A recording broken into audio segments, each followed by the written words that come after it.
And here's the final video of this video stream for MCAS review. We ended last time on the response box, and this is where you're typing any of your responses to a prompt.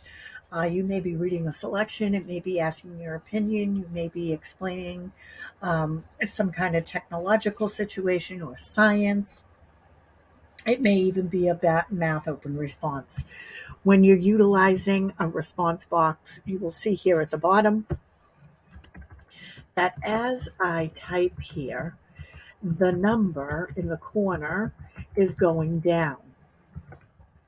That is because you are only allowed so many spaces, so many characters in your response, that as this number gets lower and lower, that means you're getting closer and closer to the end of the amount of space that these questions will allow you. I want you to notice that as I go through here and the numbers get smaller, I don't recommend that you do this in your actual answer, but I want you to see how you just give it a couple more and you'll see there is my scroll bar here. That means it will help me scroll up and down. So I still have 468 characters left. The space is limited, but now I have a scroll bar so I can check out my entire answer. Please know, though, that the size of the response box doesn't mean you have to use the whole thing, but it means you can't go over the amount that you put in the box. Spell check, I don't believe we have anyone for ELA that you will have it. Spell check is automatically in the science and technology test. So that would be the only time that you would be able to utilize it, and you would see it right at the top, and you could check spelling if you needed to. It would check all the words within your selection. Graphing, if you have to put points on a coordinate grid, if you go over and up, this would be 1, 1. This would be, 3, 4. To get rid of them, you just click on them again.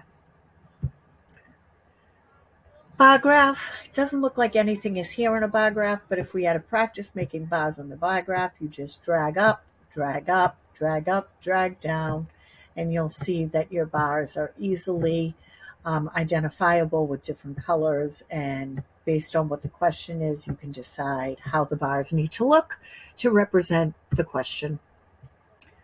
Video player, this is like anytime you use a video, here you have the play button, you have the pause button, and also the volume, and we would have tested our headphones prior to this, so there shouldn't be an issue.